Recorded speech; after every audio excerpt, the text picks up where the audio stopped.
मोहम्मद के सरगना मसूद अजहर बहावलपुर हेडक्वार्टर के अलावा 3 टेरर कैंप्स को भी भारतीय सेना ने निशाना बनाया है। यह हिजबुल मुजाहिदीन के चीफ सैयद सलाउद्दीन के भी 2 टेरर बेस कैंप तबाह कर दिए हैं भारत, यानी इनका जो अड्डा था ना उसी को खत्म कर दिया। भारतीय सेना ने पाकिस्तान में आतंक की फैक्ट्री पर कैसे सटीक निशाना साधा और उन्हें मिट्टी में मिलाया, एक एक तस्वीर आप देखते जाइए। आतंकी मसूद अजहर के संगठन जैश ए मोहम्मद के हेडक्वार्टर की 2 तस्वीरें आपको दिखाता हूं। जैश का यह हेडक्वार्टर पाकिस्तान के बहावलपुर में मौजूद है, जिसे मरकज सुभान अल्लाह के नाम से जाना जाता था। 15 एकड़ में फैला जैश का यह हेडक्वार्टर सभी सुख सुविधाओं से लैस हुआ करता था, जिसे बनाने में पाकिस्तान की सरकार ने करोड़ों रुपए खर्च किए थे। आप तस्वीर देखिए, बाईं तरफ की जैश का हेडक्वार्टर पहले कैसा दिखता था। भाई चीथड़े उड़ा दिए उसके। भारत की एयर स्ट्राइक के बाद आतंक का कारखाना बन चुका जैश का यह हेडक्वार्टर खंडर बन चुका है। आप देखिए, तस्वीर देखिए, क्या वहां पर जबरदस्त एयर स्ट्राइक की है भारत ने।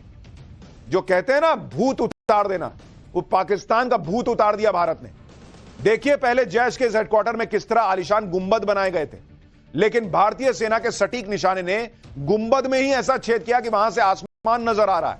अब इनको बाहर निकलकर देखने की जरूरत नहीं है कि भारत का प्लेन आ रहा है कि नहीं आ रहा है। ये वहीं से ऊपर देखेंगे, छेद है ऊपर, गुंबद खत्म, फिनिश। ऊपर देखो भारत की एयर स्ट्राइक दिखेगी। ऐसा भारत ने इंतजाम कर दिया है। यह है ठोकना, यह है मिट्टी में मिलाना। बहावलपुर में जैश के हेडक्वार्टर पर भारत की कितनी मिसाइलें गिरी, यह पाकिस्तान के लोग ही बता। ठिकाने कैसे मिट्टी में मिल गए, उसकी कुछ और तस्वीरें आपको दिखाता हूं। यह बहावलपुर में जैश के सरगना मसूद अजहर का आतंकी अड्डा है। यह पहले की तस्वीर आप देखिए, यह हमले के बाद की तस्वीर देखिए। आप दोनों तस्वीर देखिए भाई, बहावलपुर का यह जैश का हेडक्वार्टर और आज की डेट में उसकी क्या हालत बनाकर भारत ने छोड़ दी। बिल्कुल आतंकियों के इस ठिकाने को नंगा करके छोड़ दिया भाई। चीथड़े उड़ गए, पर खच्चे उड़ना जिसको कहते हैं ना। आप देखिए कैसा बाहर से 5 स्टार टाइप का बना हुआ था, वो 5 स्टार का सारा स्टार निकाल दिया भाई।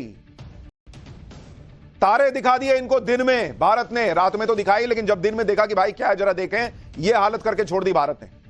एक और तस्वीर देखिए, पंजाब के मुरीदके में लश्कर ए तैयबा का ट्रेनिंग सेंटर है। इसे साल 2000 में बनाया गया था, 82 एकड़ में फैला हुआ था। यहीं पर नए लड़कों को आतंकी बनाने के लिए उनका ब्रेन वॉश होता था। यहां एकेडमिक ट्रेनिंग की आड़ में आतंक का अड्डा चल रहा था। इसे बनाने के लिए उसामा बिन लादेन तक ने $10 मिलियन दिए थे।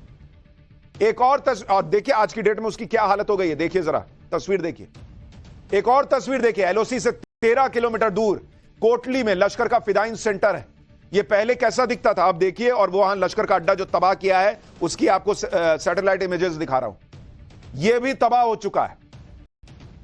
भारत के अटैक के वक्त आतंकी अड्डों पर जो आतंकी मौजूद थे उनके कैसे होश उड़ गए, कैसे वो अपने आतंक के अड्डे को जलता हुआ देखकर बदहवास हो गए।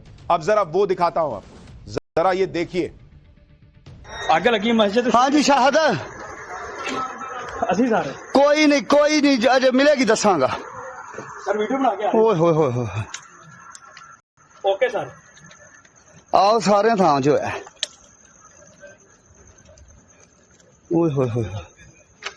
मस्जिद का सेन है सारा, सारी मस्जिद उड़ गई, सारी मस्जिद तबाह हो गई।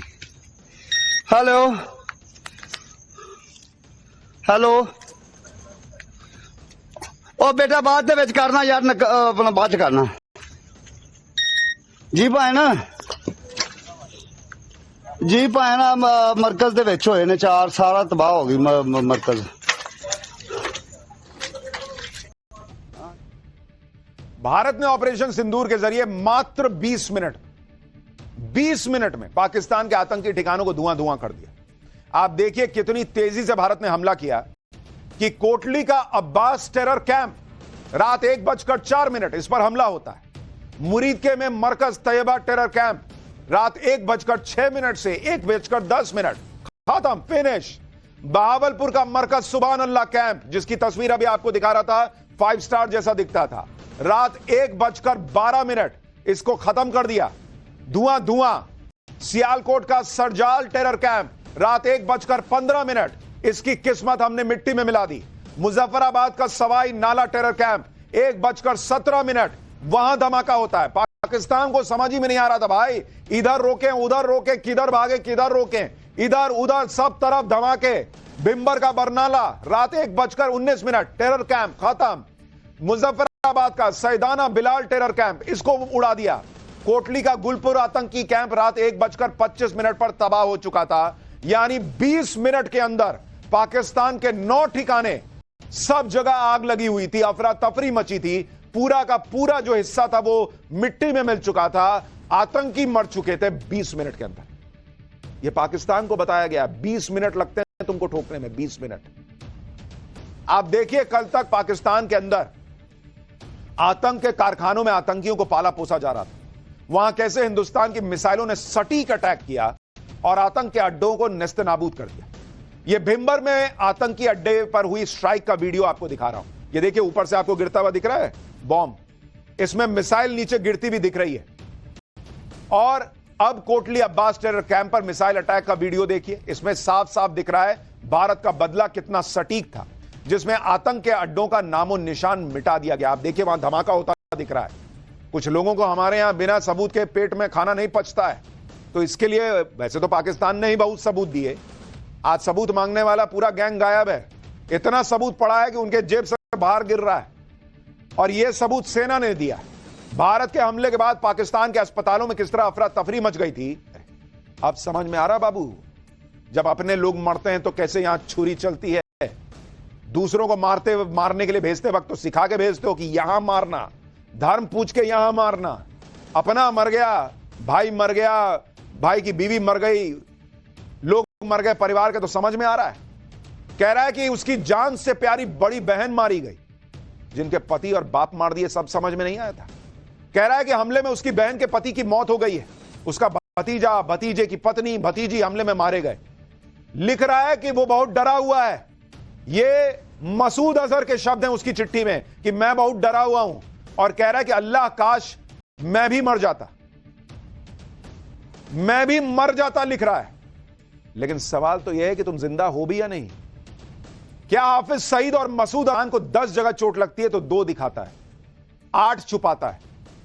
क्योंकि भारत ने चुन चुन कर पाकिस्तान में आतंकी ठिकानों को टारगेट बनाया, और जब पाकिस्तान भारत के हमले का जवाब देने की हिम्मत नहीं जुटा पाया, तो भारत की एयर स्ट्राइक से पाकिस्तान में हुए धमाकों में शहबाज शरीफ को चांदनी रात नजर आने लगी। एक बार पाकिस्तान के पीएम को सुनिए कैसी बहकी बहकी बातें कर रहे हैं। को संबोधित करेंगे। पहले कहा गया था कि भारत के 80 विमानों ने हमला किया, अब बताया जा रहा है कि शहबाज शरीफ फिर से देश के सामने आएंगे और रात 10 बजे देश को संबोधित करेंगे। क्या ही बताएंगे, कुछ और झूठ बताएंगे, कुछ और चीजें लेकर आएंगे। खैर, अब पाठशाला में ऑपरेशन सिंदूर पर अगला चैप्टर, जिसमें आपको दिखाने जा रहा हूं कि हाफिज सईद गायब है, को संबोधित करेंगे। पहले कहा गया था कि भारत के 80 विमानों ने हमला किया, अब बताया जा रहा है कि शहबाज शरीफ फिर से देश के सामने आएंगे और रात 10 बजे देश को संबोधित करेंगे।